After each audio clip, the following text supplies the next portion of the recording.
옆에 계시는 분과 사랑의 인사 나누시겠습니다.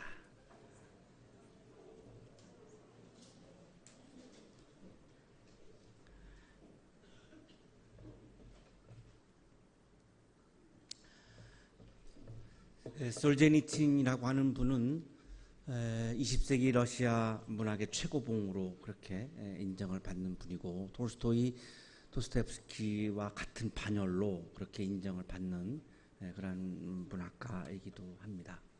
1970년도에 수용소의 군도라는 작품으로 노벨 문학상을 받았습니다. 본인이 직접 그 수용소에서 살았던 그런 삶을 아주 이렇게 실감나게 그렇게 전개해서 노벨 문학상을 받았죠. 공산사회를 비판했기 때문에 1974년에 조국으로부터 추방을 받습니다. 노벨 문학상 그 수상 자리에도 못 가게 했고, 결국은 추방당해서 미국으로 건너와서 살게 됐죠. 1978년 6월 8일 날 하버드 대학교 졸업식장에 강사로 초청을 받았습니다. 그래서 하버드 대학교 졸업식장에서 이분이 강연을 합니다. 그때 강연 제목이 분열된 세계라고 하는 그런 제목이었습니다. 몇 군데 인용을 하겠습니다. 저는 일생을 공산주의 체제 하에서 살았습니다. 그렇기 때문에 공정하고 객관적인 법적 잣대가 없는 사회에서 사는 것이 얼마나 끔찍한 일인지 경험을 통해 말씀드릴 수 있습니다. 하지만 법적인 잣대 외에 다른 잣대가 없는 사회도 인간이 살 수 있는 살만한 가치가 있는 사회가 아닙니다. 성문화된 법은 너무나 냉정하고 공식적이어서 인간 사회에 큰 기여를 하기 어렵습니다. 이 앞에 부분의 이야기는 법도 없고 원칙도 없이 그냥 한 독재자가 국민들을 억압하고 통제하는 이 공산사회라고 하는 사회는 정말 인간으로서 살 수 없는 너무나 차갑고 냉랭한 사회다라고 하는 그러한 이야기고요. 이 뒷부분에 나오는 부분은, 그렇다면 지금 내가 서 있는 이 서구 사회는 정말 어느 곳보다도 법이 너무나 잘 만들어져 있고 그 법을 잘 운영하고 있는 사회인데, 그렇다면 이 법으로 운영되어지고 있는 이 서구 사회는 정말 내가 인간으로서 살만한 사회인가? 그렇지 않다는 거예요. 그 이유는 법이 없는 공산사회도 정말 차갑고 냉랭한 사회여서 내가 인간으로서 살기가 너무나 힘들지만, 차가운 냉랭한 법만 남아있는 서구 사회도 내가 지금 4년을 살아보니 이 사회도 공산사회와 똑같은 점이 있는데 법만 남아있기 때문에 너무나 차갑다라고 하는 거죠. 똑같다라고 하는 거예요. 그래서 이 두 사회가 우리들의 살아가는 사회의 대안은 될 수 없다라고 이분이 그렇게 이야기를 해요. 하지만 현 상태의 서구 사회가 제 조국을 위한 새로운 모델이 될 수 있겠느냐고 묻는다면 저는 솔직하게 아니라고 대답할 수밖에 없습니다. 서구 사회 한복판에서, 그것도 하버드 대학 졸업식장에서 이분은 이 서구 사회가 법만으로 운영되어지는 서구 사회가 인류의 대안 사회는 아니라고 이야기를 한 거죠. 자, 그렇다면 공산사회도 차갑기 때문에, 이 서구 사회도 차갑기 때문에 우리의 대안이 아니라면 왜 그러면 서구 사회와 공산 사회가 이렇게 차가운 사회가 된 것인가에 대해서 이분이 이야기를 합니다. 우리는 사회적 정치적 개혁에 너무 많은 희망을 걸었습니다. 하지만 그 과정에서 우리는 인생의 가장 소중한 부분인 영적인 삶을 빼앗겼습니다. 동양의 영성은 독재적인 집권당의 음모와 책략으로 파괴되었습니다. 서양의 영성은 상업주의에 의해 숨이 끊어졌습니다. 이것이야말로 진정한 위기입니다. 공산사회가 차가운 사회가 된 원인은 영성의 숨이 끊어졌기 때문이고, 서구 사회가 법만 남아있고 차가운 법만 남아있는 차디찬 차가운 사회로 전락한 것도 역시 영성의 숨이 끊어졌기 때문이라고, 이분은 그 원인을 영성의 숨이 끊어진 데에서 그 원인을 찾으면서 인류가 따뜻한 사회로 가려면 공산사회도 대안이 아니고 서구사회도 대안이 아니고 영적인 사회로 가야 한다고. 이 사회주의에서 태어나서 자라는 이 사람이 하버드 대학 미션스쿨의 대표적인 학교, 기독교 학교의 대표적인 학교 하버드 대학교 졸업식장에서 영성을 강조했던 것입니다. 우리가 살고 있는 사회는 어떠인가요? 우리가 지금 살고 있는 한양 동사는 어떤가요? 우리가 지금 예배를 드리고 있는 이 채플의 자리는 어떤가요? 여러분이 교수님들을 만나고 있는 강의실은 어떤가요? 여러분이 살고 있는 가정은 어떻습니까? 여러분이 신앙생활을 하고 있는 교회는 어떻습니까? 따뜻합니까? 아니면 차갑습니까? 차가운 교회라면, 차가운 강의실이라면, 차가운 채플이라면, 차가운 학교라면, 차가운 사회라면 왜 그렇습니까? 우리는 공산사회도 아닌데 왜 차가운 것이죠? 솔제니친의 대답은 영성이 끊어졌기, 영성의 숨이 하나님과 교통하는 영성의 숨이 끊어졌기 때문이라고 이야기합니다. 자, 오늘 한국 교회는 따뜻한가요? 우리가 교회 가면 따뜻합니까? 여러분의 마음은 따뜻하십니까? 따뜻함을 잃어버린다면 과연 우리가 정말로 내가 사회적인 성공을 한다 할지라도 내가 과연 행복하게 살 수 있을까요? 이 질문에 대한 답을 예수님은 오늘 우리들에게 분명하게 주고 계십니다. 예수님께서 다시 회당에 들어가셨습니다. 다시 들어갔다라고 하는 말씀은 일주일 전에 들어가셨고 일주일 만에 또 안식일 예배를 드리기 위해서 다시 들어갔다는 거죠. 이 회당은 가버나움에 있는 그런 회당입니다. 이스라엘 사람들은 이거를 그냥 카파르나움이라고 이렇게 부르고요. 지금 보시는 사진이 그 가버나움 사진이고요. 위치는 갈릴리 바다의 왼쪽에서 위쪽에 있는 그런 지역에 있는 회당에 다시 들어갔습니다. 지금 보시는 사진은 현재 유대교 회당의 그런 모습입니다. 이런 시나고그라고 하는 회당에 예수님이 안식일 예배를 드리기 위해서 일주일 만에 다시 가신 거죠. 회당에 딱 들어가셨을 때 두 개의 시선과 마주칩니다. 하나는 장애인의 시선입니다. 이 장애인은 한쪽 손이 오그라든 사람이었습니다. 이렇게 한쪽 손이 이렇게 오그라든 거죠. 이렇게 오그라들어서 일을 할 수가 없는 거죠. 내 생계를 내 스스로 책임질 수가 없는 거죠. 이런 장애인의 시선이 어떠한 시선이었을까요? 굉장히 남루한 행색을 하고 있었고 손은 오그라들어서 삶 자체가, 인생 자체가 위축되어 있는 사람이죠.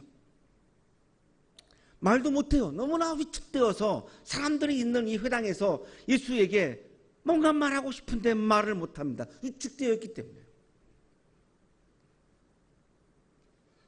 오늘날 한국의 청년들이 많이 위축되어 있죠.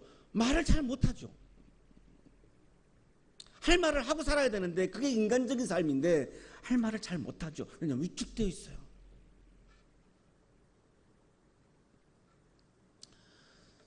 여러분 채플에 와서도 좀 위축되어 있죠. 제가 보기에는 굉장히 위축되어 있어요. 아무도 여러분 억압 안 하는데 누가 여러분을 억압합니까? 그죠?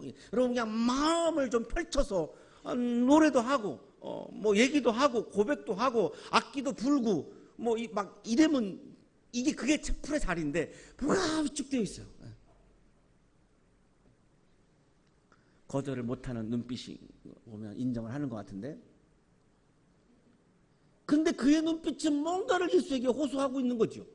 위축되어 있으니까 손이 오그라져 있으니까 내가 인간적인 삶을 살지 못하니까 뭔가를 호소하는데 위축되어서 말 못하는 침묵으로 말하고 있는 거죠. 그런데 예수에게 다가온 그의 시선은 침묵이기에 더 강렬한 호소였고 더 강렬한 소리로 다가온 거예요.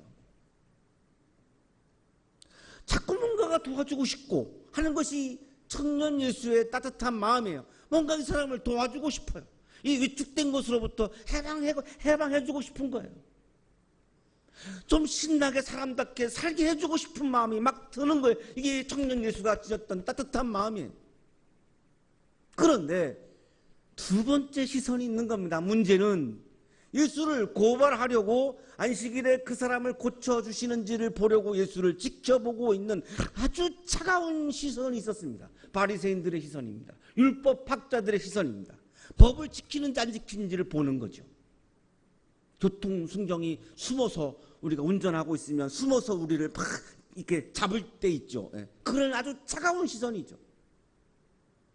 노려보고 있는 시선, 차가운 시선, 냉랭한 시선, 날카로운 시선, 사나운 시선, 뭔가를 트집 잡으려고 하는, 뭔가를 고소하려고 하는 이런 시선입니다.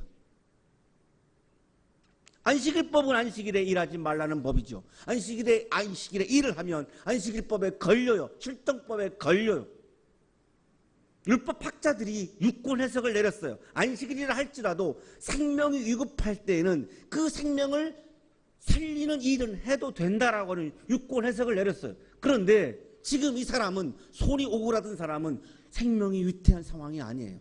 안식일이 지나가고 오늘 저녁에 해도 돼요. 아무 문제가 없어요. 이거를 지키나 안 지키나 지금 이들은 차가운 시선으로, 냉랭한 시선으로 지금 예수를 지켜보고 있는 거예요. 자기 시선도 지금 만만치 않은 시선이죠. 예수님의 마음속에서 갈등이 생기는 거죠. 오늘 저녁에 이 사람을 고쳐줄까? 지금 당장 고쳐줄까? 저녁 때 가기에는 이 사람이 너무 불쌍해요. 자꾸 마음이 가요. 왜? 청년 예수는 마음이 따뜻했기 때문입니다. 지혜로웠다면, 이성적이었다면 저녁 때까지 기다렸다가 이 사람을 고쳐주면 아무런 문제가 일어나지 않는데, 그러기에는 청년 예수의 마음 따뜻했기 때문에 지금 당장 고쳐주지 않고서는 견딜 수가 없는 거예요. 이게 청년 예수의 마음이었어요.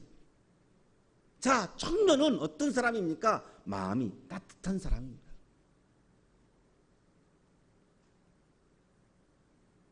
내가 아무것도 하지 않아서, 내가 방관해서, 내가 그냥 지나쳐서 그냥 아무런 문제가 일어나지 않는 것을 즐기는 사람이 청년이 아니라, 설사 내가 공격을 받는다 할지라도, 설사 내가 피해를 본다 할지라도 내 앞에서 나에게 도움을 요청하고 있는 이 사람에 대해서 내가 돕는 행동을 하는, 액팅을 하는 그 따뜻한 마음을 지닌 사람이 청년입니다.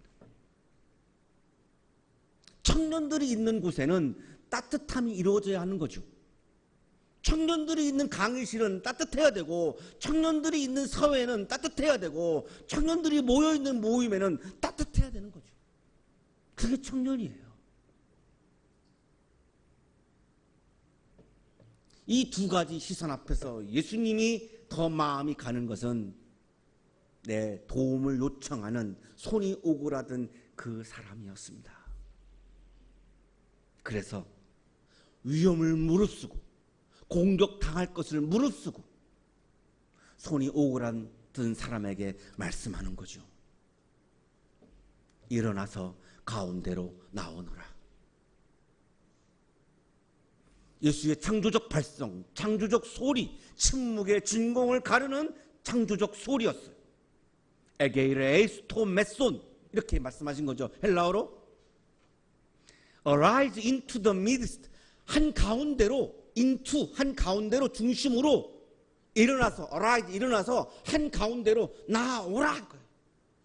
손이 오그라든 장애인이라고 네가 그동안 위축되어서, 주변에서, 변두리에서 뭔가가 위축되어서 살아왔는데, 자 이제 일어나서 회당 중심으로 당당하게 나와.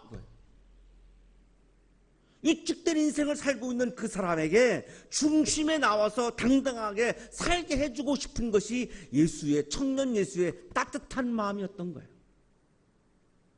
청년은 변두리에서, 주변에서, 뒤에서 뭔가 위축되어서 뒤에서 뭔가를 작업하고 하는 것이 아니라 당당하게 중심에 나오고, 중심에 나오지 못하는 사람들에게 나올 수 있도록 용기를 주는 게 바로 청년이에요. 우리 기독 동아리 형제들 자꾸 뒤에 있지 말고 예배의 한가운데 나와야죠. 우리 악기하는 친구들, 우리 예배 시간에 찬송 부를 때 뭐 하면 그냥 당당하게 불러요. 연주해요. 위축될 게 하나도 없는 거죠. 왜 자꾸 뒤에 있어요? 강의 시간에 여러분이 주인공이 되어서 교수님들한테 질문하고 할 말하고 당당하게 해야 내가 자꾸 실력이 늘죠. 괜찮아요. 당당하게 그런 소리 내도 괜찮아요. 아무 문제 없어요. 아무 문제 없어요. 뭐가 문제가 있어요? 그럴 수도 있는 거죠. 일부러 그랬나요? 말씀에 집중하다 보니까 휴대폰이 떨어지는 것도 몰랐어요. 그거 어땠습니까? 따뜻한 마음이라고 하는 것은 그냥 눈물 흘리는 그런 감성을 말하는 게 아니에요. 따뜻한 마음은, 청년이 지는 따뜻한 마음은 위축되어 있는 사람들을 중심으로 인도해주고 안내해주는 것, 이것이 따뜻한 마음이에요. 예수의 청년 예수 따뜻한 마음은 이런 따뜻한 마음이었던 거예요. 그리고 예수님께서 이제 그 차가운 시선을 느끼지 않을 수 없지요. 그래서 이제 말씀을 하는 거예요. 안식일에 선한 일을 하는 것이 옳으냐, 악한 일을 하는 것이 옳으냐, 목숨을 구하는 것이 옳으냐, 죽이는 것이 옳으냐. 율법학자들이 지금 막 고소거리를 찾으려고 지금 막 법조문을 다 가지고 지금 예수님을 지금 이렇게 지금 바라보고 있는 거죠. 거기다 대고 예수님이 하시는 말씀이 안식일에 선한 일을 하는 게 옳으냐, 악한 일을 하는 게 옳으냐, 생명을 구하는 게 옳으냐, 생명을 죽이는 게 옳으냐. 자, 너희들은 지금 방관하고 있지. 방관은 뭐야? 생명을 죽이는 거 아니야. 그게 옳아? 그래. 그 법을 지키려고 우리가 존재해. 인간의 아름다운 사람 삶을 위해서 법이 존재해. 바리새인들의 그 논리를 이미 다 간파하시고 지금 막 선제 공격을 하시는 거예요. 손이 오그라든 사람에게는 한없이 따뜻했지만 생명을 죽이려고 하는 세력에 대해서는요, 당당하게 말씀하세요. 이 다음 절 가면요, 분노까지 하세요. 예수께서 노하셔서, 청년 예수는 뭐에 대해서 분노했나요? 율법학자들은 우리들의 삶을 통제하고 억압하는 법을 이게 어기는 예수님에 대해서 분노하셨지만, 생명을 살리는 것에 대해서 분노하셨지만, 청년 예수는 뭐에 대해서 지금 분노하십니까? 생명을 살리려고 하는 마음 없이, 생명을 중심으로 나오게 하려고 하는 마음 없이 그냥 바라만 보고 있고 방관하고 있는 율법학자들에 대해서 지금 분노하고 있어요. 청년은 뭐 하는 겁니까? 분노하는 사람들입니다. 뭐에 대해서? 내 이익에 대해서 침해당할 때 분노하는 것이 아니라 따뜻한 사회를 반대하는 세력에 대해서, 생명을 치유하고 생명을 살리려고 하지 않고 오히려 생명을 막 죽이려고 하는 세력에 대해서 분노하는 사람들이 청년입니다. 그에 대해서 분노함이 없다면 그건 청년이 아니에요. 내 안에 따뜻한 마음이 있다면 따뜻한 사회를 반대하는 세력에 대해서 분노하지 않을 수 없어요. 일어서지 않을 수가 없어요. 그래서 청년들에 의해서 이 사회가 따뜻해져 가는 거예요. 뭐에 대해서 분노하십니까? 그들의 마음에 굳어진 것을 탄식하면서 굳은 마음, 딱딱한 마음, 깡박한 마음, 생명을 죽이려고 하는 마음, 억압하려고 하는 마음, 생명을 살리려고 하지 않는 마음, 방관하는 마음, 보로세이 아주 단단한 거, 굳은 거, 이거에 대해서 예수님 지금 분노했잖아요.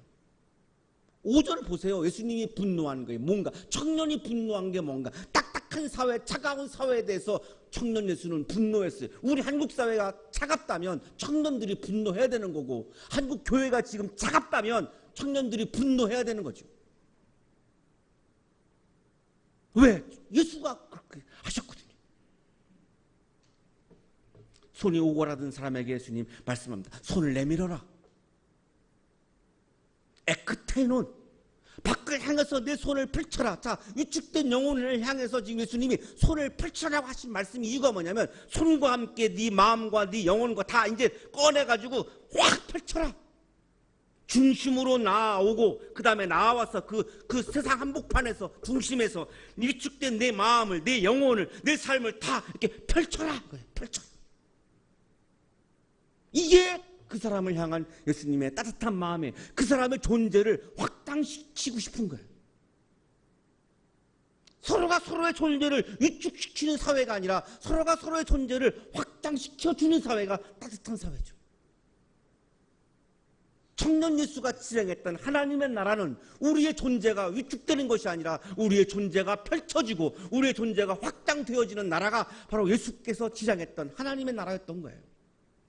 그래서 위험을 무릅쓰고 지금 법을 어기면서까지 지금 한 손이 오그라든 사람에게 지금 이 치유를, 이 구원의 행위를 하고 계시는 거죠.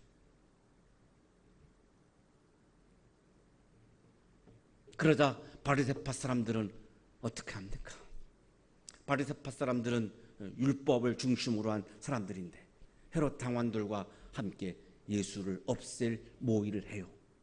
따뜻한 사회가 싫은 거예요. 내가 지배하고 법을 가지고 내가 억압하는 이 기득권을 누리고 싶은 거예요. 따뜻한 사회가 싫은 거예요. 따뜻한 사람이 싫은 거예요. 이 사람들에 대해서 청년 예수는 분노했던 거죠. 우리 여기 조태재 교수님 가셨나요? 네.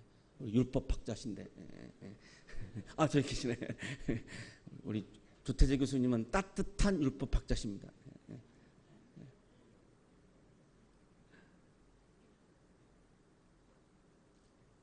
여러분들이 이루어가는 우리 한국 사회, 한국 교회, 우리 학교, 강의실, 우리 예배를 드리는 우리 채플실, 따뜻한 서로가 서로의 존재를 세워주고 펼치게 해주고 확장시켜주는 그런 따뜻한 사회가 되었으면 좋겠습니다.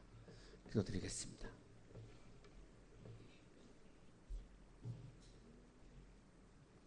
하나님, 우리 젊은이들의 마음속에 청년 예수가 품었던 따뜻한 마음을 채워주셔서 우리에게 도움을 청하는 위축된 사람들이 내 앞에 있을 때 용감하게 그 사람이 중심으로 나올 수 있도록, 손을 펼칠 수 있도록, 마음을 펼칠 수 있도록, 영혼을 펼칠 수 있도록 기꺼이 도움의 손길을 펼쳐가는 청년들이 되게 해 주옵소서. 우리 한양동산에 위축되어 있는 젊은이들이 있다면 손을 펼치게 하시는 예수 그리스도의 사역에 따라서 마음을 열고 손을 열고 영혼을 열고 중심을 향하여 힘차게 내 삶을 펼쳐나가는 당당한 젊은이들이 되도록 축복해 주옵소서. 예수 그리스도의 이름으로 기도하옵나이다.